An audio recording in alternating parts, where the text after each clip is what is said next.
علي، احنا بدأنا الحلقة يعني. شيل ايدك من لعبة في مناخيرك. العثمانيين كانوا دايما شايفين نفسهم ان هيجي عليهم يوم ويوصلوا ويحكموا العالم. انا قلت لبابا شدي بسيري هوصل.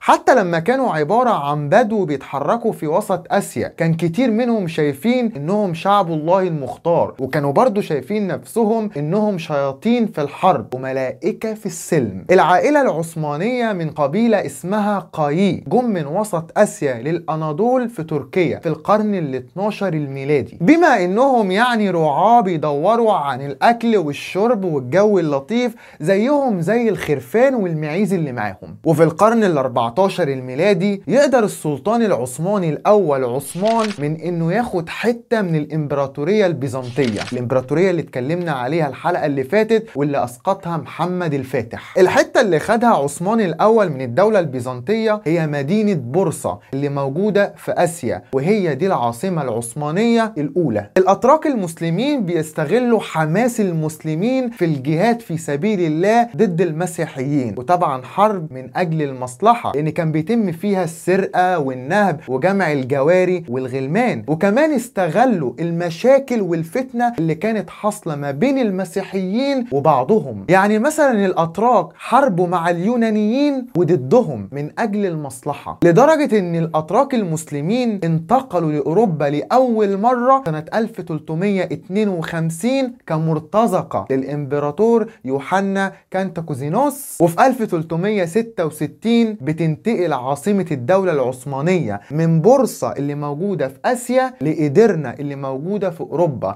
يعني بعد 14 سنة من وجود العثمانيين في أوروبا. وده إن دل على شيء بيدل على العقلية التوسعية اللي كانت في دماغ السلاطين العثمانيين. وفي ال30 سنة اللي بعد كده هيقدر العثمانيين إنهم يقضوا على أكبر مملكتين للمسيحية في أوروبا، صربيا وبلغاريا، اللي كان عندهم نفس طموح العثمانيين في انهم يستولوا على اكبر مدينة في العالم وقتها وهي مدينة اسطنبول. العثمانيين قضوا عليهم وما فاضلش غير وقت قصير جدا لفتح القسطنطينية عن طريق محمد الفاتح. بس عايز اقولك على حاجتين قبل ما نروح نشوف هنقول ايه. لو انت بتتفرج عليا من على الفيسبوك يا ريت تعملي لايك وشير للفيديو، ولو بتتفرج من على اليوتيوب يا ريت تعمل لنا اشتراك للقناة. الحاجة التانية اعتذار، بنعتذر لعبيد الدولة العثمانية التركية. تعال نشوف هنقول ايه.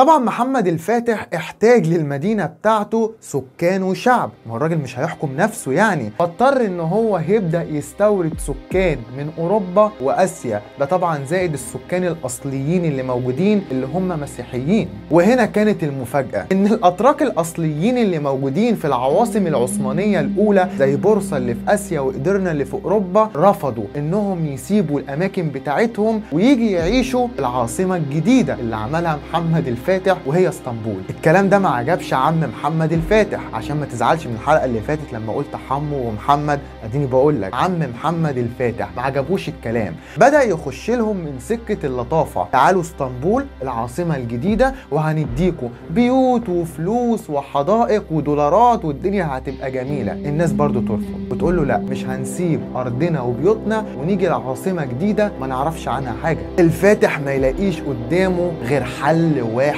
بس، مبقاش قدامي غير حل واحد، ان هو يعمل حاجة اسمها تهجير الاجباري للاتراك من بورصة وإدرنا. بقى يخش يجيب الناس من بيوتها من قفاها كده ويوديهم على اسطنبول، وراح لبورصة اللي هي العاصمة الاولى للعثمانيين وقام شاحن كل الصناعية والتجار في عربيات وقام موديهم بالعافية على اسطنبول. مشكلة الاتراك اتحلت بالنسبة لمحمد الفاتح، التهجير الاجباري، وكمان استورد سكان وشعب من اسيا ومن اوروبا. يبدأ بقى يبص للمدينة من جوه، يبدأ يدي الامان للمسيحيين وبدأ يديهم حرية العبادة، وكمان كرم البطريرك المسكوني بتاعهم جناديوس. بس الحقيقة اللي حصل ما بين محمد الفاتح وما بين جناديوس كان صفقة.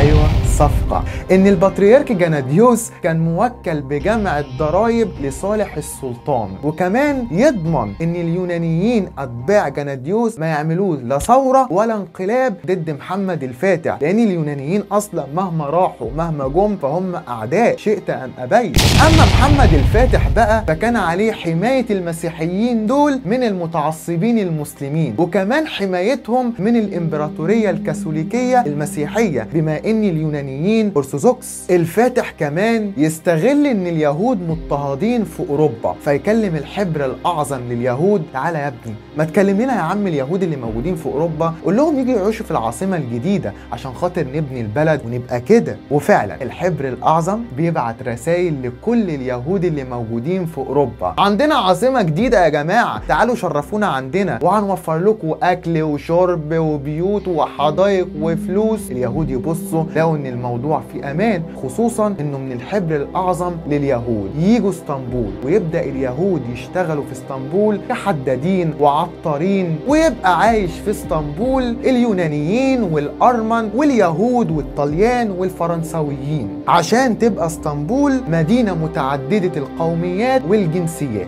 وبدأت العائلة العثمانية تستورد عنصر بشري آخر وهم الإنكشارية. دايما بنسمع الاسم ده في المسلسلات اللي بتتكلم عن أي تاريخ بيخص الدولة التركية العثمانية. مين دول وجم منين وإزاي؟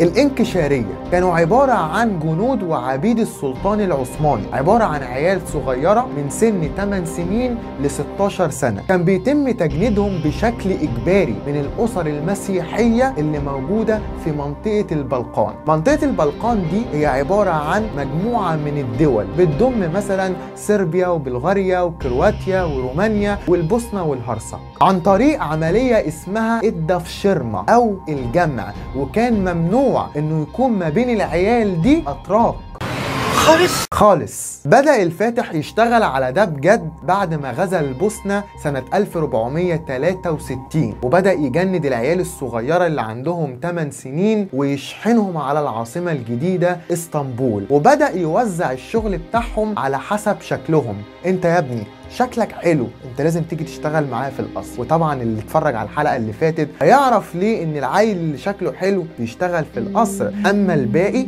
فكان بيتوزع على شغل موجود في المزارع، في الاسطول الامبراطوري، في بيت الباشا، وفي النهايه كل دول بيضموا على اخواتهم الانكشاريه. الانكشاريه كانوا راس الحربه للجيش العثماني والقوه العسكريه والشرطيه الكبيره، وكانوا دايما بيقوموا بدوريات مستمره على اسوار اسطنبول وبيفرضوا القانون والنظام ويحرسوا السلطان نفسه. طب بالنسبه بقى للاهالي بتاعه العيال الصغيره دي ايه موقفهم؟ العيل الصغير اللي اتاخد من حضن ابوه وامه كان ايه موقفه؟ الاسر المسيحيه كانت هتنفطر قلوبهم من كتر الحزن على عيالهم اللي اتاخدوا منهم بالقوه عشان يروحوا يبقوا انكشاريه للسلطان العثماني، وبداوا يطلعوا اغاني كانت معروفه ساعتها: لعنه الله عليك ايها الامبراطور، لعنه الله عليك ثلاثا، على الشر الذي فعلته والشر الذي تفعله، فانت تقبض على العجائز وكبار الكهنه وتكبلهم لكي تاخذ الاطفال انكشاريه لك، تبكي امهاتهم وابائهم، وانا ابكي حتى يضنيني البكاء وساظل ابكي ما دمت حيا. ففي السنه الماضيه اخذوا ابني وهذه السنة أخذوا أخي. فكرة جمع العيال الصغيرة دي عشان يتحولوا لإنكشارية كانت من ابتكار السلطان العثماني إيتاني أورخان ابن عثمان الأول مؤسس الدولة العثمانية الفشيخة. وزي ما قلت الحلقة اللي فاتت إن الدولة العثمانية هي دولة قائمة على الدم والخيانة والمؤامرات وقتل الإخوة لبعضهم، زي ما عمل محمد الفاتح وقتل أخوه الرضيع اللي عنده 6 شهور عشان كان خايف لما يكبر ياخد منه الحكم، فعملوا الانكشارية. لدرجة إن أحد نزلاء القصر الأجانب كان بيقول إن ما كانش فيه غير عدد قليل جدا من الأتراك المحليين، وإن معظم اللي موجود في القصر كان من المسيحيين معتنق الإسلام، لأن محمد الفاتح كان شايف إن دول أكتر إخلاص ليه من أي حد، وإنهم ما كانوش بيترددوا لحظة في قتل الآلاف من الأرواح علشان خاطر عيون محمد الفاتح وحماية عرشه وتوسيع إمبراطوريتهم. اللي حصل إن الإنكشارية بدأوا يستولوا على المناصب العليا في الدولة العثمانية، وبدأ يبقى ليهم كلمة ومسموعة، وبدأوا يخوفوا لدرجة إن محمد الفاتح بدأ يخاف ويناديهم بحملان الوديعة، خرفان صالحين. الراجل خاف لحسن يعملوا معاه زي ما المماليك عملوا في القاهرة وبغداد، إنهم استولوا على الحكم وعملوا بما يسمى بالدولة المملوكية، وخلاص ما بقاش حد قادر على العيال الصغيرة اللي تم تجنيدهم بالإجبار لحد ما وصلوا إنهم يبقوا انكشارية، وبقت كلمتهم مسموعة وبيتحكموا في سياسة الدولة العثمانية من الألف للياء، وبدأوا يرتكبوا مذابح باسم الدين والسلطان. وده اللي هنعرفه في الحلقة الجاية. استنوني في حلقة جديدة من الكوزموبوليتاني. سلام.